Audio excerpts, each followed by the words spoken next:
Aku pergoki suami selingkuh dengan wanita lain di kamar. Saat aku mengadu dengan ibu mertua justru aku dibuat syok dengan jawabannya.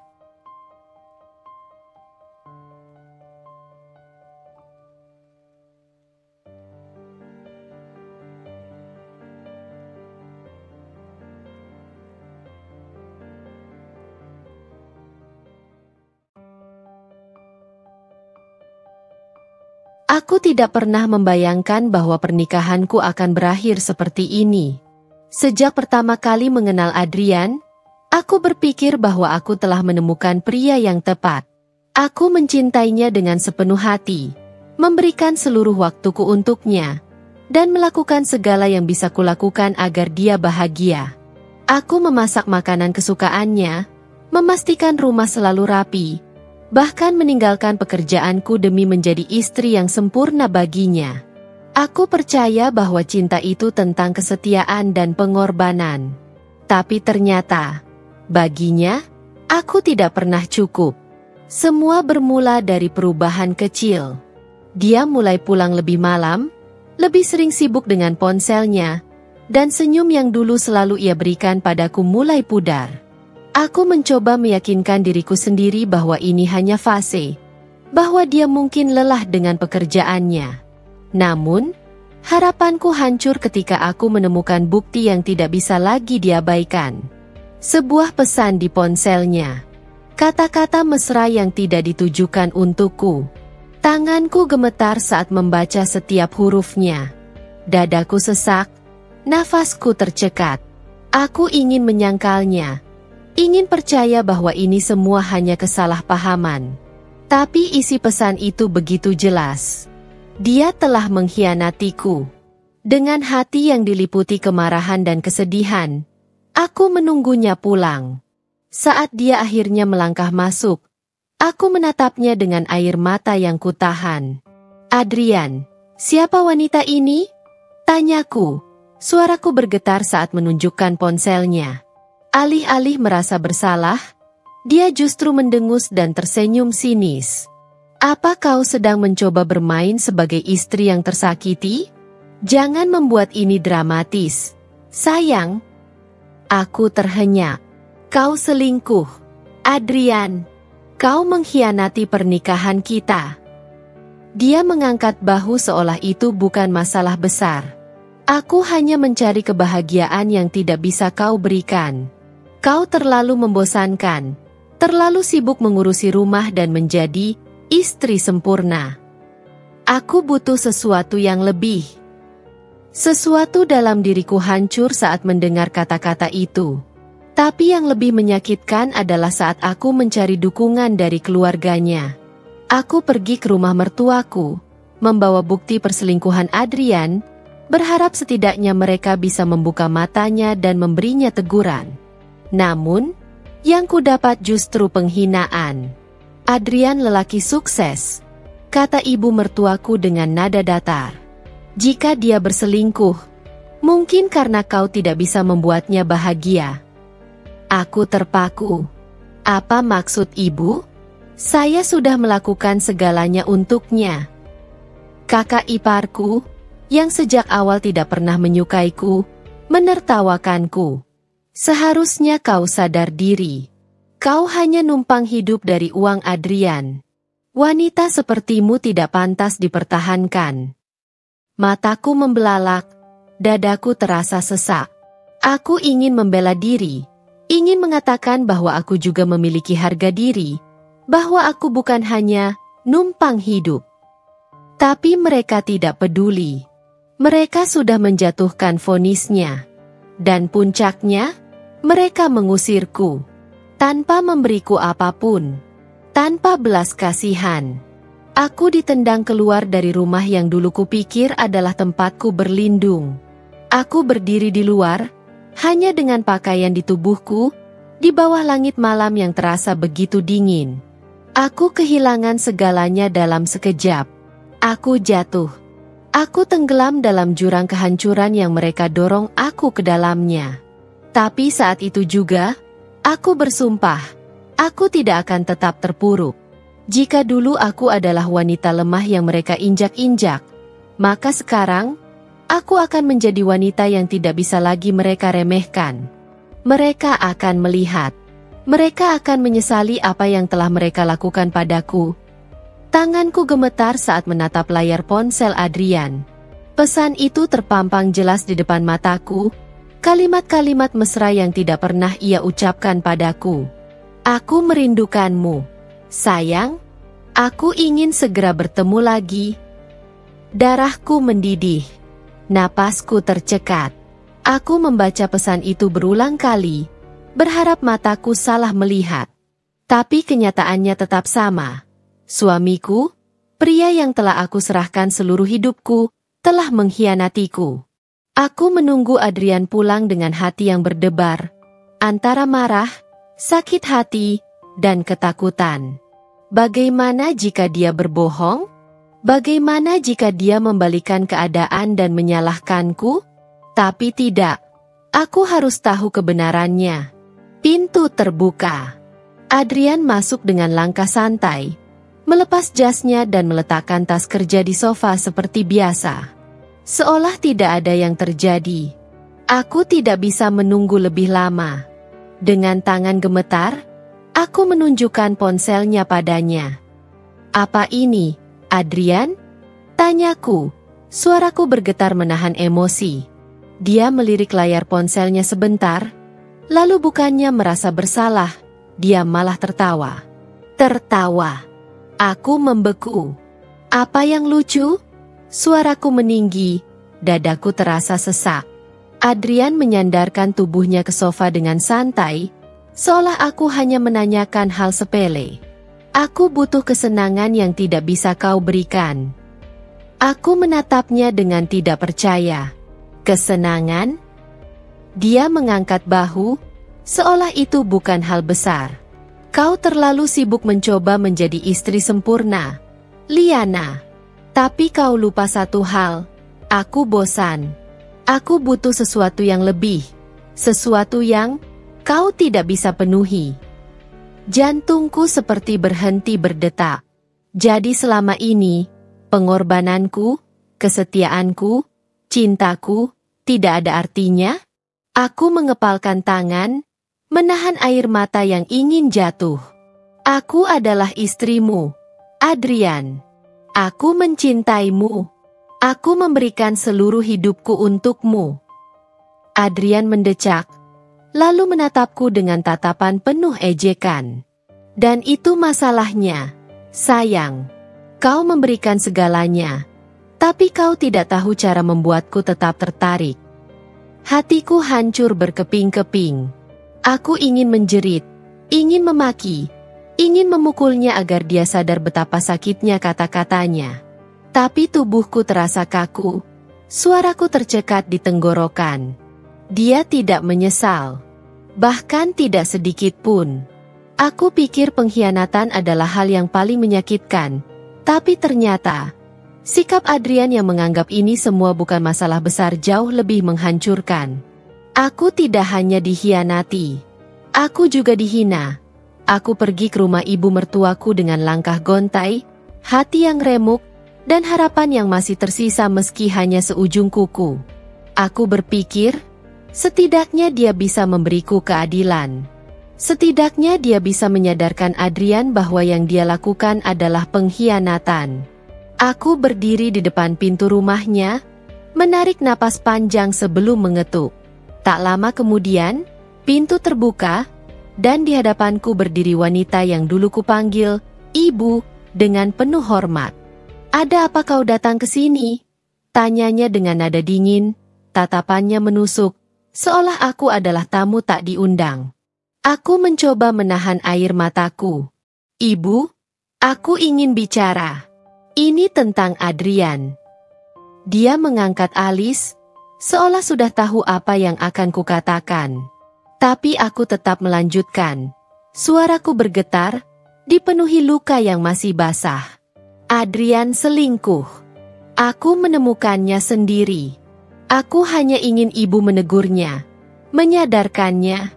Tolong, bantu aku. Sejenak, dia diam. Aku pikir dia akan menunjukkan simpati, akan memelukku dan mengatakan bahwa dia akan membantuku. Tapi yang terjadi justru sebaliknya. Plah!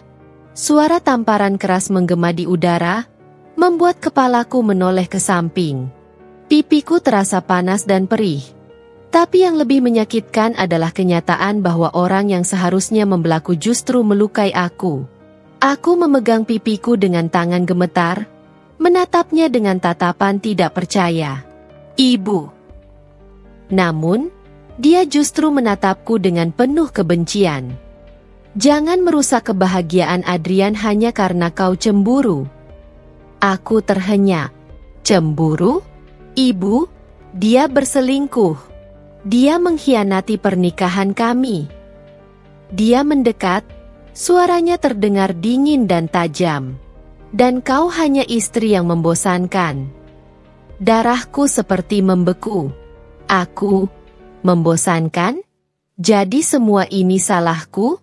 Aku yang diselingkuhi, aku yang dihancurkan, dan sekarang aku juga yang harus disalahkan? Aku menggigit bibirku, menahan isak yang ingin pecah. Hatiku sudah hancur berkali-kali, tapi tamparan ini, kata-kata ini, seakan menjadi paku terakhir yang menancap dalam kepercayaanku terhadap keluarga ini. Aku datang mencari keadilan, tetapi yang kudapat hanyalah penghinaan. Aku melangkah mundur, menatap wanita itu dengan mata yang kini kosong. Terima kasih, Ibu. Sekarang aku tahu di mana posisiku.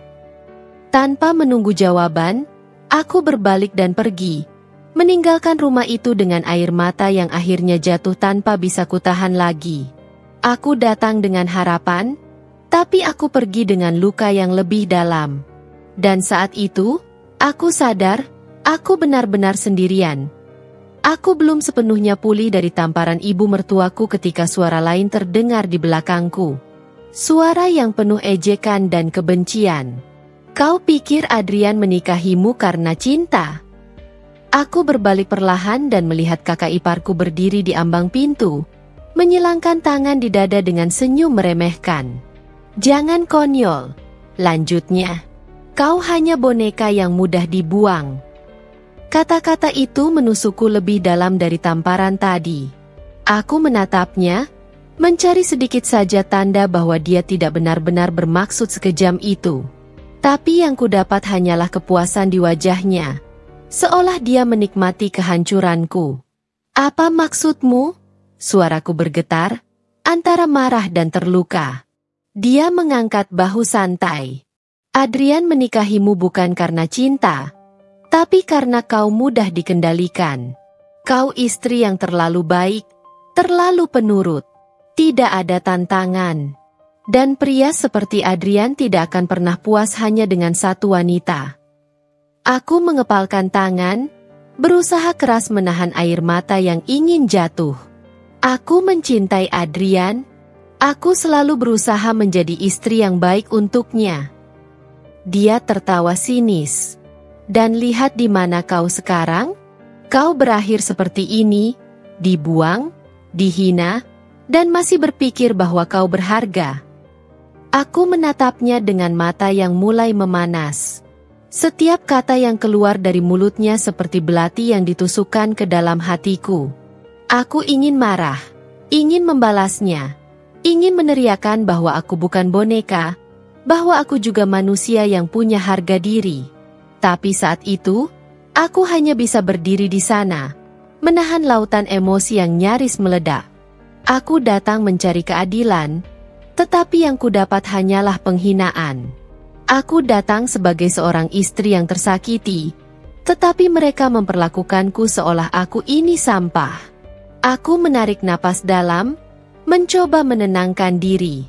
Aku tidak akan memberikan mereka kepuasan untuk melihatku hancur lebih dalam. Dengan suara pelan tapi tajam, aku berkata, jika aku memang boneka yang mudah dibuang, maka kita lihat siapa yang akan tertawa di akhir. Kakak iparku mendengus, tidak menganggap serius kata-kataku. Tapi aku tahu sesuatu dalam diriku baru saja berubah. Mereka mungkin berpikir aku sudah kalah, bahwa aku akan terpuruk dan menangis selamanya. Tapi mereka salah. Aku akan bangkit. Dan ketika saatnya tiba, mereka akan menyesali semua yang telah mereka lakukan padaku. Hari itu, aku baru saja keluar dari kamar setelah menghabiskan waktu berjam-jam menangis. Mataku masih sembab. Wajahku masih menyimpan sisa luka dari tamparan ibu mertuaku, dan hatiku sudah tak tahu lagi harus merasakan apa. Tapi saat aku melangkah ke ruang tamu, pemandangan yang kulihat membuat seluruh tubuhku membeku. Adrian berdiri di sana. Tidak sendiri. Di sampingnya, seorang wanita bergaun ketat menggandeng lengannya, tersenyum penuh kemenangan.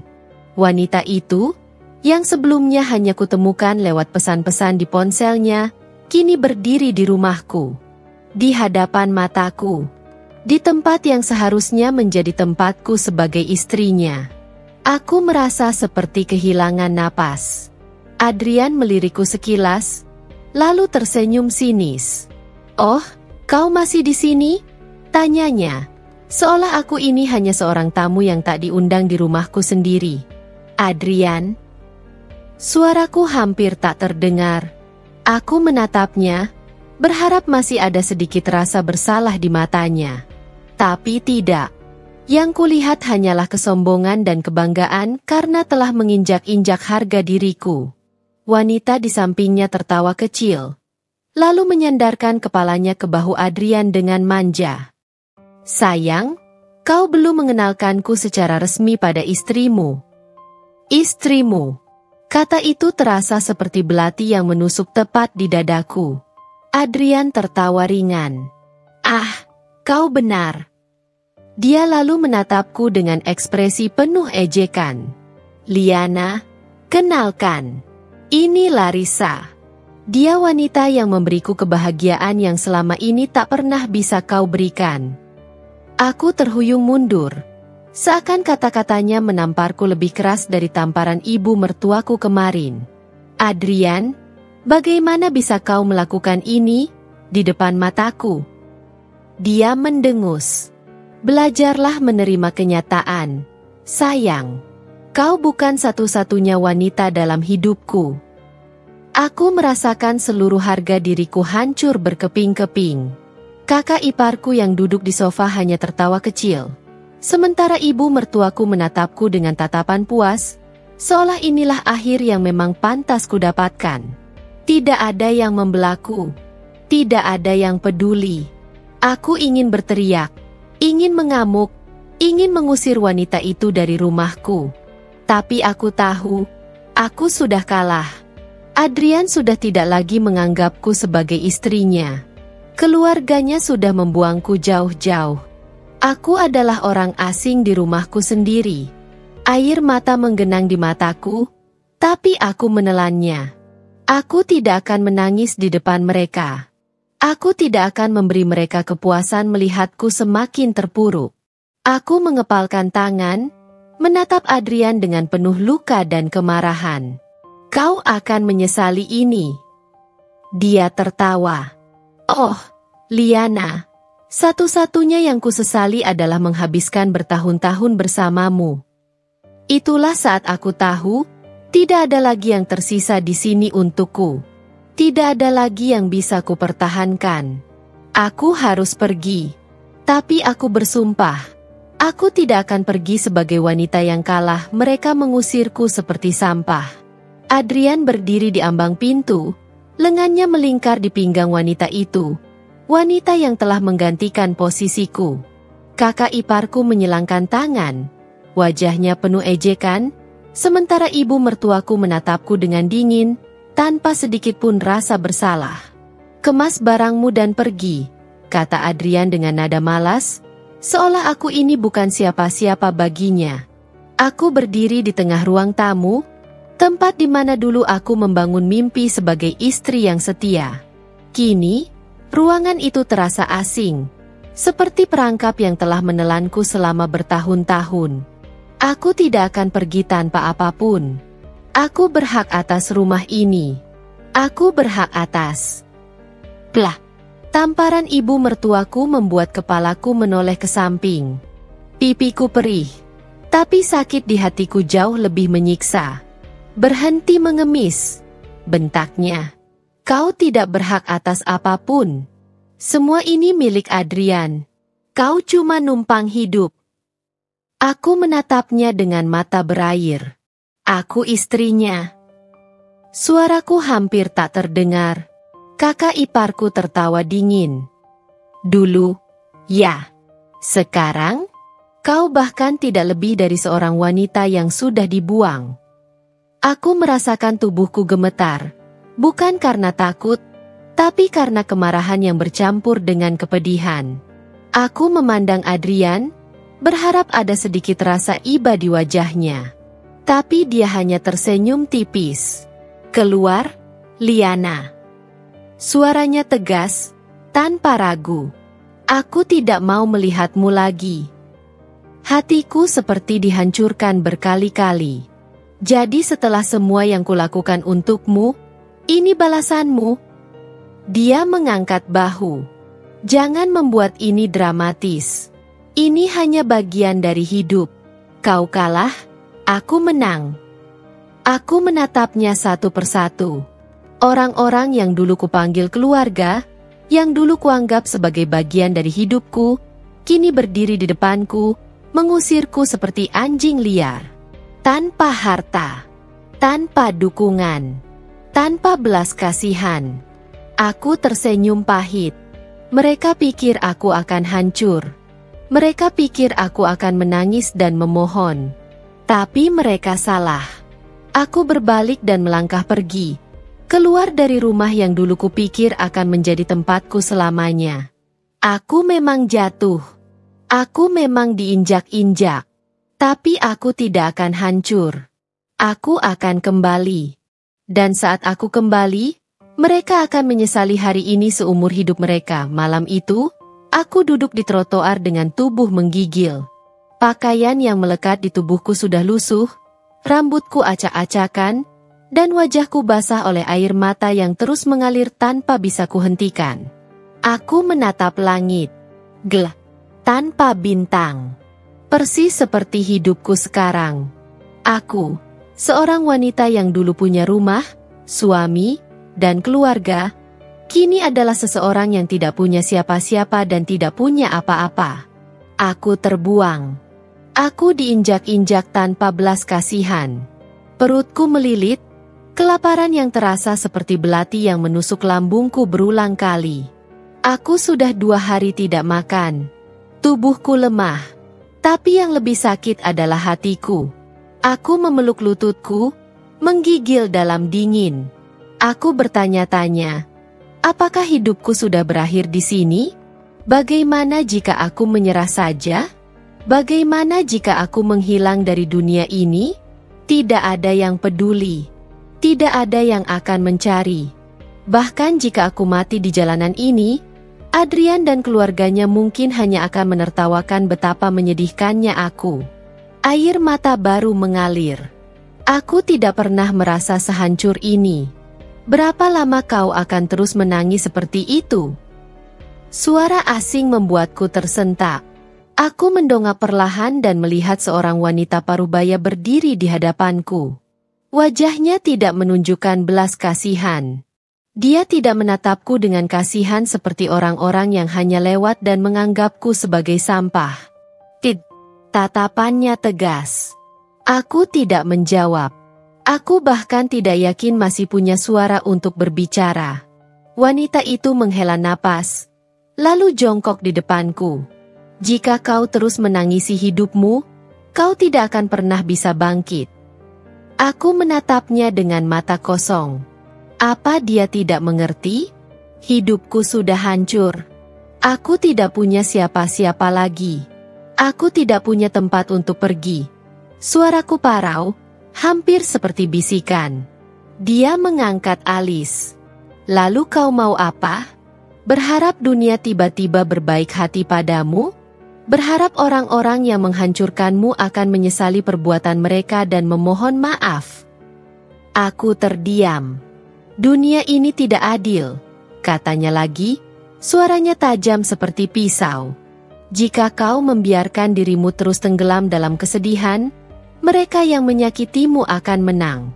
Mereka akan terus hidup bahagia, sementara kau membusuk dalam penderitaan yang mereka ciptakan. Dadaku bergetar. Aku ingin berteriak, ingin berkata bahwa aku sudah terlalu lelah, terlalu sakit.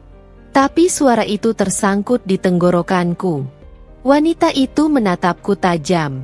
Jika kau ingin balas dendam, jangan lakukan dengan air mata. Lakukan dengan bangkit dan menunjukkan bahwa kau tidak bisa dihancurkan. Aku menatapnya, terkejut dengan kata-katanya. Balas dendam?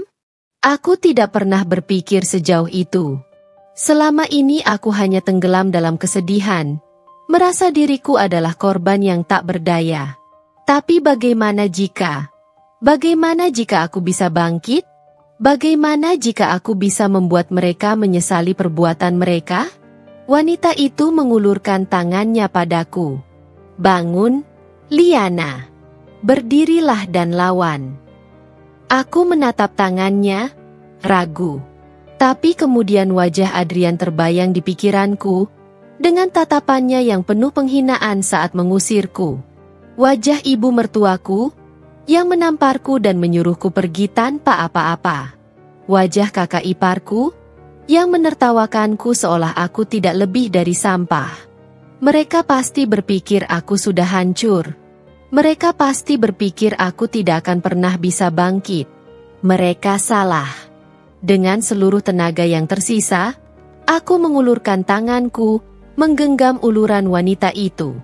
Dan saat itulah, aku bersumpah dalam hati, aku tidak akan menjadi korban selamanya. Aku akan bangkit. Aku akan menjadi seseorang yang mereka tidak bisa remehkan lagi. Dan ketika saatnya tiba, mereka akan menyesali semua yang telah mereka lakukan padaku. Hari-hari pertama setelah kejatuhanku adalah neraka. Aku bekerja serabutan, melakukan apa saja demi bisa bertahan hidup. Dari mencuci piring di restoran kecil, membersihkan kantor, hingga menjadi asisten di toko pakaian. Aku lelah, tubuhku sakit, tapi aku tidak mengeluh. Aku tahu, jika aku ingin bangkit, aku harus bertahan. Aku harus belajar. Wanita yang membantuku, namanya Burina, bukan hanya memberiku tempat tinggal sementara, tapi juga memberiku sesuatu yang lebih berharga.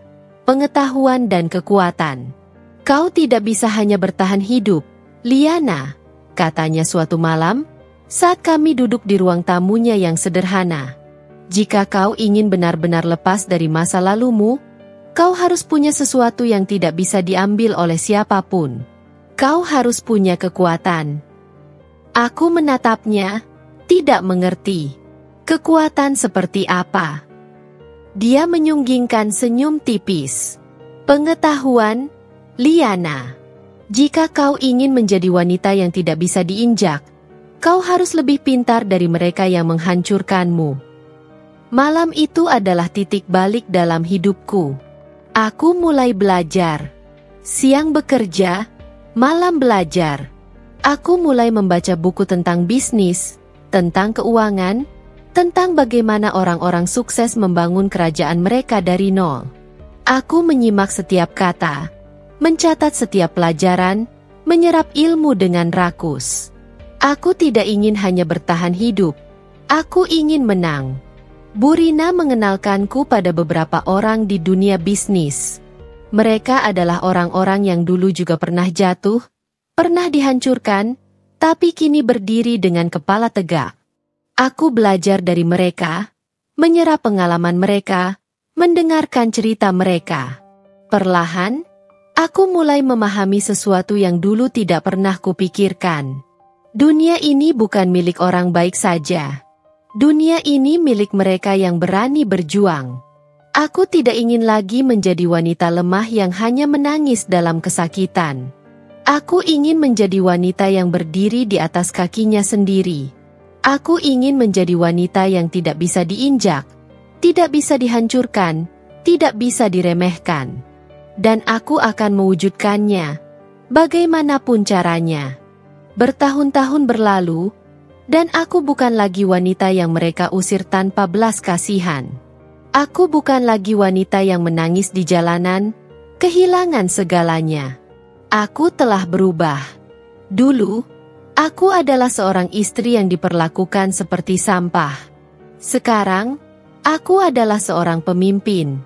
Aku membangun bisnis dari nol, dengan kerja keras, air mata, dan tekad yang tak tergoyahkan.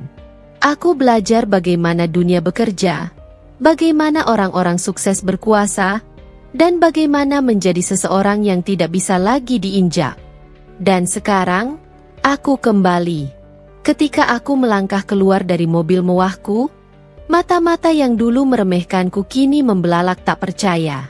Bangunan besar di hadapanku adalah salah satu perusahaan yang dulu dimiliki oleh keluarga Adrian. Kini, semua telah berpindah tangan, menjadi milikku. Langkah kakiku bergema di lobi yang luas. Semua orang menatapku, beberapa dengan kekaguman, beberapa dengan ketakutan. Mereka mengenalku. Mereka tahu siapa aku. Di sudut ruangan, aku melihatnya. Adrian. Dia tak lagi pria yang dulu kupuja. Wajahnya kusut, tubuhnya tidak lagi tegap penuh percaya diri. Semua yang dulu ia banggakan, uang, kekuasaan, wanita yang menggantikan posisiku, semuanya telah lenyap. Dia berdiri dengan canggung, seolah tak percaya dengan apa yang dilihatnya. Liana? Suaranya bergetar. Aku tersenyum tipis. Senyum seorang pemenang. Lama tak berjumpa, Adrian. Di sebelahnya, ibu mertuaku tampak lebih tua dari yang kuingat. Kakak iparku, yang dulu angkuh, kini terlihat lusuh. Mereka semua jatuh. Seperti dulu mereka menjatuhkanku. Dan ironisnya, mereka datang padaku. Liana, tolong, kami tidak punya siapa-siapa lagi. Suara ibu mertuaku parau. Matanya berkaca-kaca, penuh keputusasaan. Kami salah, kami mengusirmu. Kami menyakitimu, tapi kami butuh bantuanmu sekarang. Kakak iparku menunduk. Untuk pertama kalinya kehilangan arogansinya. Aku menatap mereka satu persatu. Mereka yang dulu menghinaku, menertawaiku, dan membuangku tanpa ampun. Kini mereka berlutut di hadapanku. Aku seharusnya merasa puas. Aku seharusnya menikmati momen ini. Tapi aku menyadari sesuatu. Balas dendam terbaik bukanlah menghancurkan mereka. Balas dendam terbaik adalah menjadi wanita yang tak bisa lagi mereka sentuh. Aku menarik napas, lalu tersenyum dingin. Aku hanya membantu orang yang dulu menolongku. Mereka terisak, memohon, tapi hatiku telah membatu. Aku berbalik, melangkah pergi dengan kepala tegak. Aku bukan lagi Liana yang dulu. Aku bukan lagi wanita yang bisa mereka injak-injak. Aku telah membalas dendamku. Bukan dengan merendahkan mereka, tapi dengan membuktikan bahwa mereka tidak lagi berkuasa atas hidupku. Dan untuk pertama kalinya dalam hidupku, aku merasa benar-benar bebas. Adrian, pria yang dulu berdiri dengan sombong di hadapanku, kini hanyalah bayangan dari dirinya yang dulu. Selingkuhannya, wanita yang dulu ia pilih di atasku, wanita yang dulu ia pamerkan dengan bangga, ternyata hanya serigala berbulu domba. Begitu hartanya habis, begitu bisnisnya runtuh, wanita itu pergi tanpa sedikit pun rasa kasihan. Adrian ditinggalkan dalam kehancuran. Rumah megahnya yang dulu penuh dengan pesta kini kosong dan dijual untuk menutupi utangnya. Mobil-mobil mewah yang dulu ia banggakan sudah tidak ada lagi, digadaikan satu persatu. Perusahaannya bangkrut, jatuh ke tangan investor baru. Dan ironisnya, salah satu perusahaan yang ia tinggalkan kini menjadi bagian dari kerajaan bisnisku. Ketika aku mendengar kabar tentangnya, aku tidak terkejut. Begitulah dunia bekerja. Karma tidak pernah salah alamat. Adrian yang dulu memandangku rendah, kini merasakan apa yang dulu aku rasakan. Kehilangan segalanya. Terbuang. Dikhianati oleh orang yang paling ia percaya. Aku melihatnya dari kejauhan, duduk di kursi tua di pinggir jalan, mengenakan pakaian lusuh yang sama sekali tidak cocok dengan gambaran pria angkuh yang dulu ku kenal. Ketika mata kami bertemu, aku melihat sesuatu yang belum pernah kulihat sebelumnya di wajahnya. Ketakutan. Penyesalan. Liana. Suaranya serak, hampir tak terdengar. Aku hanya menatapnya, tanpa emosi. Kau menang, katanya lirih, dengan mata yang berkilat oleh rasa putus asa. Aku tersenyum kecil. Aku tidak butuh kemenangan, Adrian. Dia menelan ludah, seakan tahu apa yang akan kukatakan selanjutnya. Aku hanya butuh kebebasan. Dan sekarang, aku sudah mendapatkannya.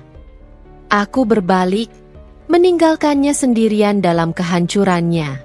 Aku tidak perlu membalas dendam dengan tanganku sendiri. Kehidupan telah melakukannya untukku. Dan aku telah menjadi wanita yang tidak bisa lagi diinjak kakak iparku. Wanita yang dulu menatapku dengan hinaan dan meremehkanku tanpa ragu, kini tidak lebih dari bayangan masa lalunya. Dulu, dia selalu berkata dengan angkuh bahwa aku hanya numpang hidup dari kekayaan Adrian. Dulu, dia tertawa saat aku menangis, saat aku diusir tanpa belas kasihan. Tapi sekarang, kini, dia yang berlari ke sana kemari, memohon belas kasihan. Utangnya menumpuk, satu persatu orang yang dulu dekat dengannya mulai menjauh. Hidup mewah yang dulu ia banggakan telah menguap, digantikan oleh ketakutan akan besok. Ketika akhirnya tak ada lagi tempat untuk meminta tolong, dia datang padaku. Hari itu, aku sedang duduk di sebuah kafe mewah, menikmati secangkir kopi sambil membaca laporan bisnis. Aku hampir tidak mengenalinya ketika dia melangkah masuk. Rambutnya berantakan, wajahnya penuh kecemasan, dan pakaian mahalnya tidak bisa lagi menyembunyikan kenyataan bahwa dia sudah jatuh. Dia berjalan mendekat dengan ragu-ragu, sebelum akhirnya berdiri di hadapanku. Liana. Suaranya lirih, jauh dari nada congkak yang dulu selalu ia gunakan untuk merendahkanku. Aku mengangkat wajah, menatapnya. Ada apa? Tanyaku tenang, seolah tidak tahu apa yang membawanya kemari. Dia menelan ludah, menggenggam ujung bajunya dengan gugup.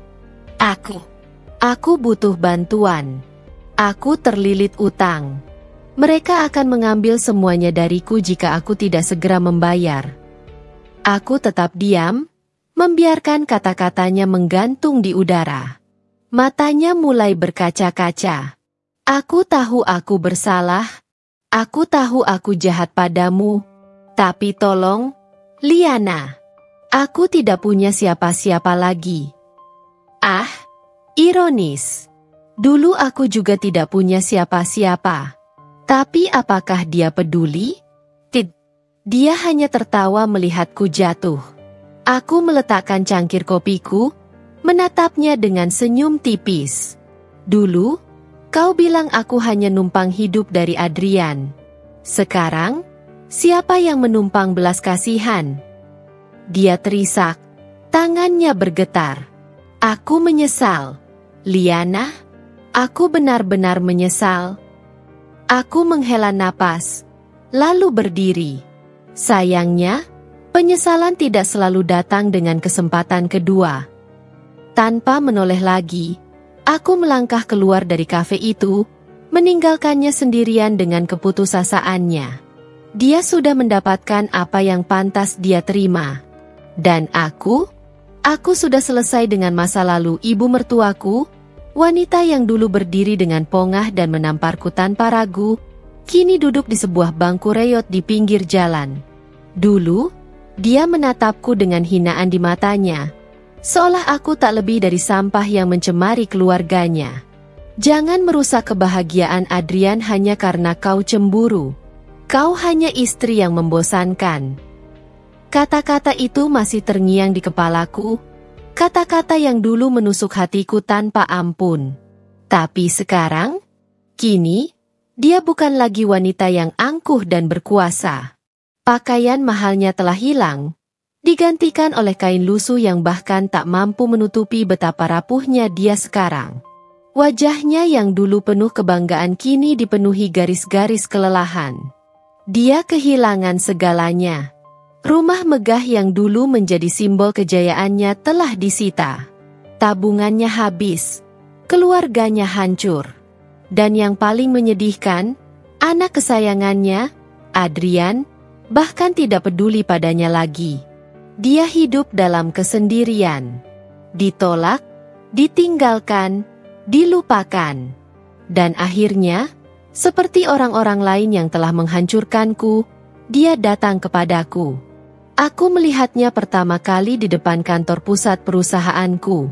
Dia berdiri di luar, menatap ke dalam dengan ekspresi penuh harapan dan ketakutan. Saat aku melangkah keluar dari pintu kaca, matanya yang penuh keputusasaan langsung menemukan sosokku. Dia terisak, berjalan tertatih ke arahku, lalu tanpa malu berlutut di hadapanku. "Liana, aku mohon. Aku tidak punya siapa-siapa lagi." Suaranya pecah, bergetar di udara sore yang dingin. Aku menatapnya dalam diam. Dulu, dia menamparku tanpa pikir panjang. Dulu, dia mengusirku seperti aku bukan manusia. Dulu, dia tertawa saat aku menangis. Tapi sekarang, dia menangis di kakiku. Aku bisa saja menertawakannya. Aku bisa saja membalas dengan cara yang lebih kejam. Tapi aku sudah belajar satu hal dalam hidup ini. Aku tidak perlu mengotori tanganku dengan balas dendam. Kehidupan sudah melakukannya untukku. Aku menarik napas panjang, lalu menatapnya dengan mata yang dingin. "Kau menamparku dulu, mengusirku, menganggapku sampah. Tapi lihatlah sekarang, siapa yang sebenarnya dibuang?" Dia terisak makin keras. "Aku salah, Liana. Aku salah. Aku hanya takut kehilangan segalanya. Aku buta oleh kebanggaanku sendiri. Aku mohon." Aku hanya tersenyum tipis. Penyesalan selalu datang terlambat, bukan? Aku tidak butuh balas dendam. Aku tidak butuh melihatnya menderita lebih dari ini. Dia sudah mendapatkan apa yang pantas dia terima. Tanpa berkata lagi, aku melangkah pergi, meninggalkannya di sana, sendirian, tenggelam dalam kehancurannya sendiri. Aku duduk di balik meja kaca kantorku yang luas, jari-jariku mengetuk permukaannya dengan ritme lambat. Di hadapanku, 3 sosok yang dulu menginjak-injak harga diriku kini berdiri dengan kepala tertunduk. Adrian, pria yang dulu dengan sombongnya menyatakan bahwa aku hanya boneka yang bisa dibuang kapan saja, kini terlihat jauh berbeda. Wajahnya pucat, tubuhnya lebih kurus, dan sorot matanya yang dulu penuh kesombongan kini dipenuhi kepanikan.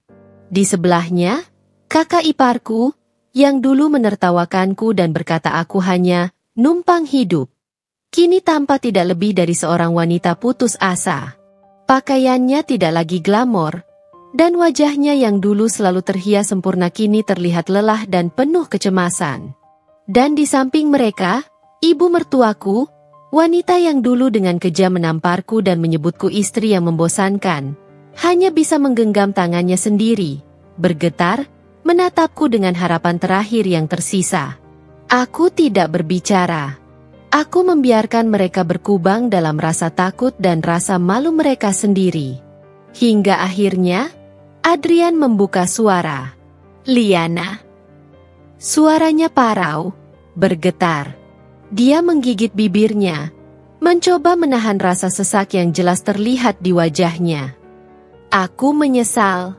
Aku sungguh menyesal." Aku menyandarkan punggungku ke kursi, menatapnya dengan ekspresi datar. "Menyesal?" tanyaku, nada suaraku dingin. Dia mengangguk dengan cepat, seakan berharap aku akan segera mengulurkan tangan untuk menolongnya. "Aku bodoh, Liana. Aku tidak tahu apa yang kupunya sampai aku kehilangannya. Aku seharusnya tidak menyia-nyiakanmu.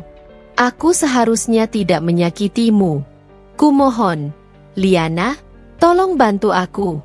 Aku tidak punya siapa-siapa lagi. Kakak iparku ikut bicara. Suaranya lebih nyaring, lebih memohon. Liana, aku juga minta maaf. Aku terlalu sombong. Aku terlalu jahat padamu dulu. Aku benar-benar butuh bantuanmu sekarang. Aku tahu aku tidak pantas meminta ini, tapi aku mengangkat tanganku, menyuruhnya diam. Lalu aku mengalihkan tatapanku ke ibu mertuaku. Dan kau? Tanyaku tenang. Wanita itu menggigit bibirnya, bergetar. Aku. Suaranya hampir tak terdengar. Aku dulu buta. Aku hanya ingin yang terbaik untuk Adrian. Tapi aku tidak menyadari bahwa akulah yang menghancurkannya. Aku tidak punya tempat tinggal. Liana. Aku sudah kehilangan segalanya. Ah, betapa mudahnya mereka mengemis ketika hidup tidak lagi berpihak pada mereka. Aku menghela napas panjang, lalu berdiri perlahan. Dengan langkah tenang, aku berjalan mengitari meja dan berhenti tepat di hadapan mereka. Aku melihat mereka satu persatu, membiarkan keheningan menggantung di udara. Lalu, dengan senyum tipis, aku berkata, "Dulu, aku juga tidak punya siapa-siapa. Tapi kalian tidak peduli." Adrian tercekat, bibirnya bergetar seakan ingin membantah. Tapi tidak ada kata yang keluar. Aku melanjutkan, "Dulu, aku menangis dan memohon pada kalian. Apa yang kalian lakukan? Menertawakanku, mengusirku, menghancurkanku tanpa ragu." Kakak iparku terisak, "Kami bodoh, Liana. Kami tidak menyadari betapa berharganya kau dulu." Aku tertawa kecil, namun tidak ada kehangatan di dalamnya. Berharga? Tidak. Kalian tidak pernah menganggapku berharga. Kalian hanya datang sekarang karena kalian tidak punya pilihan lain. Keheningan menyelimuti ruangan. Aku menarik napas, lalu berkata dengan tenang, "Aku hanya menolong orang yang dulu menolongku." Mata Adrian membelalak. "Liana, tolong." Aku menggeleng. Lalu dengan langkah ringan, aku melewati mereka dan berjalan menuju pintu. Sebelum aku keluar, aku menoleh sekali lagi dan berkata, "Selamat menikmati apa yang dulu kalian berikan padaku." Kemudian, tanpa ragu, aku meninggalkan mereka di sana, hancur, putus asa, dan merasakan sendiri penderitaan yang dulu mereka timpakan padaku. Aku tidak perlu membalas dendam dengan tanganku sendiri. Dunia sudah melakukannya untukku. Aku menatap mereka satu persatu, membiarkan keheningan menggantung di antara kami. Adrian, pria yang dulu menghancurkanku tanpa ragu, kini berdiri di hadapanku dengan wajah penuh ketakutan.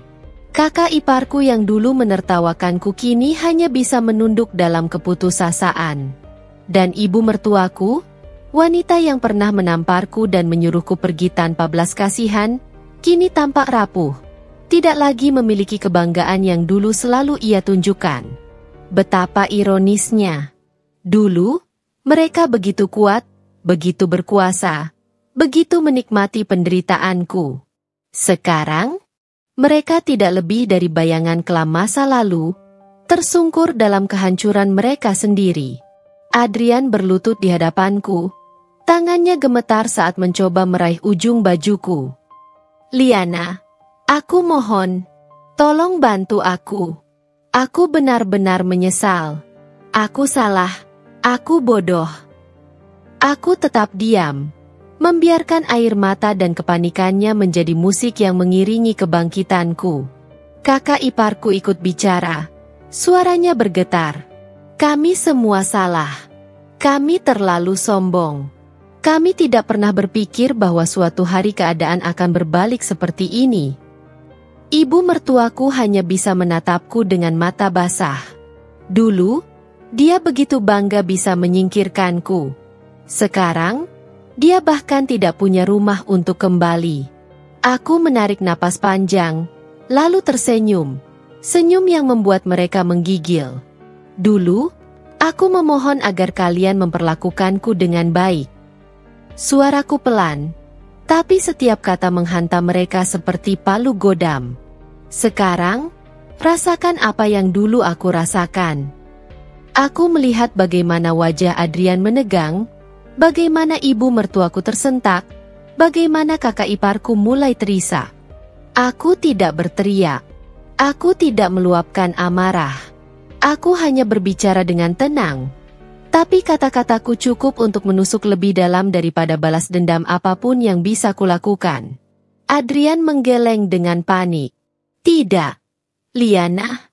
Kumohon. Aku sudah kehilangan segalanya. Aku tidak bisa kehilangan kesempatan terakhirku. Aku menghela napas, lalu berdiri. Dengan gerakan anggun, aku melangkah mendekat dan berjongkok di depan mereka. Kesempatan? Aku menyentuh dagu Adrian dengan ujung jariku, membuatnya menatapku. Kesempatan adalah sesuatu yang kalian hancurkan saat aku membutuhkannya. Lalu aku berdiri tegak dan berbalik, meninggalkan mereka tanpa sedikit pun rasa iba. Aku tidak perlu membalas mereka dengan kebencian. Kehidupan sudah melakukannya untukku. Aku sudah menang. Aku berdiri di ambang pintu, menatap mereka untuk terakhir kalinya. Adrian masih berlutut, tubuhnya gemetar dalam keputusasaan. Kakak iparku menunduk, terisak tanpa daya. Ibu mertuaku yang dulu menatapku dengan angkuh, kini hanya bisa menatapku dengan mata penuh ketakutan. Betapa keadaan telah berbalik. Aku menarik napas panjang, merasakan udara kemenangan memenuhi dadaku. Dulu, aku adalah wanita yang mereka injak-injak, yang mereka hina tanpa belas kasihan. Dulu, aku menangis dan memohon agar mereka melihatku sebagai manusia. Tapi sekarang, aku adalah seseorang yang tidak bisa lagi mereka remehkan. Aku tersenyum tipis, bukan karena kebencian, tetapi karena aku tahu. Aku sudah menang. Kalian sudah mendapatkan apa yang pantas kalian terima, kataku dengan nada dingin. Dan aku akan terus melangkah, tanpa menoleh ke belakang. Aku membalikan badan dan berjalan keluar dengan kepala tegak. Setiap langkahku terasa ringan, seperti rantai yang selama ini mengikatku telah terlepas satu persatu. Mereka boleh menangis, mereka boleh memohon, tapi aku tidak akan pernah kembali ke masa lalu. Aku adalah wanita yang telah bangkit. Aku adalah wanita yang telah menang. Dan dengan penuh kebanggaan, aku melangkah pergi, menuju hidup baru yang benar-benar milikku.